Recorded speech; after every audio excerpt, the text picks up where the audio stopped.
और आप जानते हैं कि 2024 का जो चुनाव है, 24 का चुनाव देश के अंदर महत्वपूर्ण सवालों को लेकर के हो तरीके से संवैधानिक संस्थानों का दुरुपयोग हुआ। संसद के अंदर विपक्ष के तमाम सांसदों को बर्खास्त करके जो एक नई परंपरा की शुरुआत की गई है और गैर जन विरोधी कानून जिस तरीके से पास हुए हैं, वो इस देश के लोकतंत्र के लिए कतई अच्छा नहीं रहा। भारत की राजनीति के भीतर से जनता के सवालों को गायब कर देना, या कहिए कि चुनाव के समय जब कोई राजनीतिक दल जो सत्ता में थी वो कोई अपना एजेंडा जब जारी कर रहा है तो जनता के सवालों को उसमें दरकिनार कर दिया जा रहा है।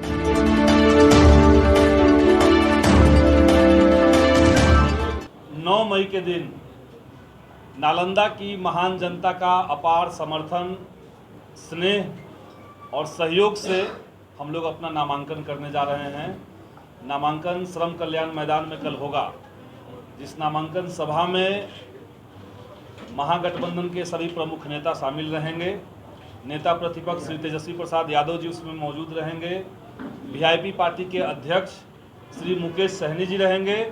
भाकपा माले के राष्ट्रीय महासचिव कॉमरेड दीपंकर भट्टाचार्य समेत इंडिया अलायंस की सभी पार्टियों के प्रमुख नेतागण उसमें शामिल रहेंगे। तो एक तो सभी मीडिया के साथियों को, भाई बंधुओं को हम चाहते हैं कि आप लोग भी कल के नामांकन सभा वाले कार्यक्रम में शामिल हों। ससम्मान आप लोग को वहाँ आमंत्रण हम लोग कर दे रहे हैं। और आप जानते हैं कि 2024 का जो चुनाव है, 24 का चुनाव देश के अंदर महत्वपूर्ण सवालों को लेकर के हो रहा है। एक तो हमें लगता है कि पिछले 10 सालों के अंदर मोदी सरकार ने जिस तरीके से देश को चलाया, निश्चित तौर से देश का संविधान, देश का जो लोकतांत्रिक ढांचा है, उसके ऊपर एक तरह का संकट दिख रहा है हमें। जिस तरीके से संवैधानिक संस्थानों का दुरुपयोग हुआ, संसद के अंदर विपक्ष के तमाम सांसदों को बर्खास्त करके जो एक नई परंपरा की शुरुआत की गई है और गैर जन विरोधी कानून जिस तरीके से पास हुए हैं, वो इस देश के लोकतंत्र के लिए कतई अच्छा नहीं रहा है।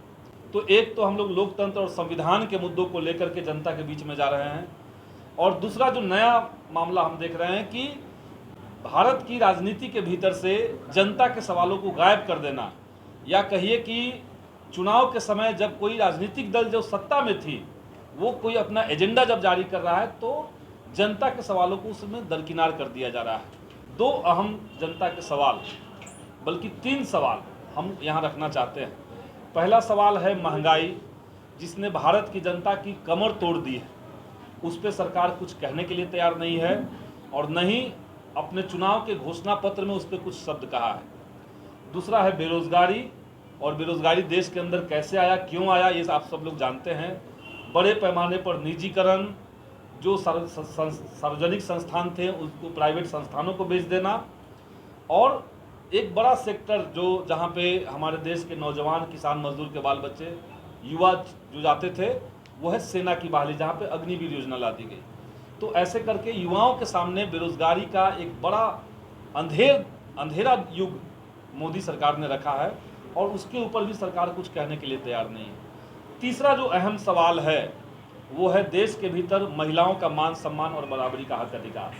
आप लोगों ने देखा कि कर्नाटक के चुनाव में, अभी लोकसभा का जो चुनाव चल रहा था, कर्नाटक में एनडीए की तरफ से एक प्रत्याशी प्रज्वल रेवन्ना को भाजपा के कर्नाटक के लोगों के द्वारा मना करने के बावजूद टिकट दिया गया।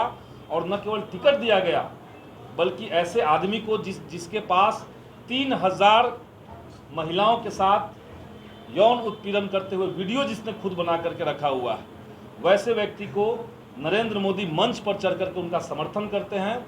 और देश के प्रधानमंत्री ने यह भी कहा कि प्रज्वल रेवन्ना का एक एक वोट मोदी को मजबूत करेगा। चुनाव हो गया, वोटिंग हो गई, अगले दिन जब पुलिस एफआईआर का तलाश करने उनके घर पे छापा मारने गई तो इस तरह के वीडियो सामने आए, जिसकी सूचना पहले से भाजपा के लोगों ने, कर्नाटक के लोगों ने प्रधानमंत्री को और बीजेपी के सेंट्रल कमेटी को दे दिया था।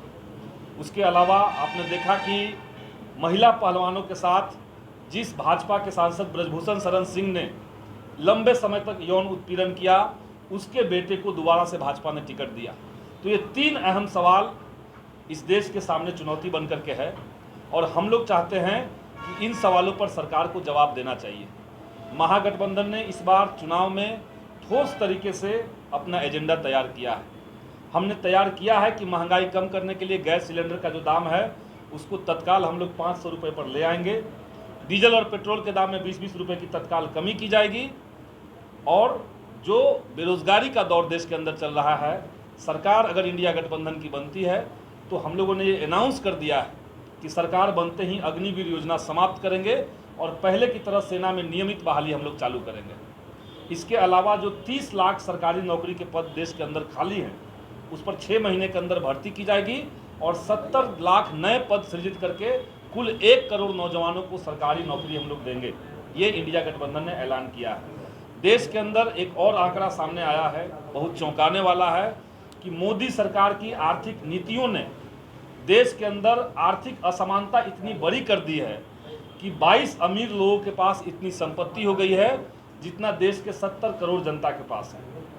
तो इसको, ये जो आर्थिक असमानता है, अमीर और अमीर होते चले गए, गरीब और गरीब होते चले गए, इसको पाटने के लिए इंडिया गठबंधन ने यह भी तय किया है कि हम गरीब परिवारों को चिन्हित करके हर परिवार से एक महिलाओं को प्रत्येक वर्ष साल में एक बार रक्षाबंधन के दिन 1-1 लाख रुपए सरकार की तरफ से दिया जाएगा। तो हम जनता के एजेंडे पर बात कर रहे हैं, हम देश के संविधान और लोकतंत्र को बचाने की बात कर रहे हैं, लेकिन दूसरी तरफ जनता के एजेंडे को गायब करके लगातार सांप्रदायिक और उन्मादी माहौल बना करके, झूठ बोल करके और संवैधानिक संस्थानों का दुरुपयोग करके चुनाव जीतने की जो साजिश चल रही है, इस बार नालंदा की जनता इसकी जवाब देगी।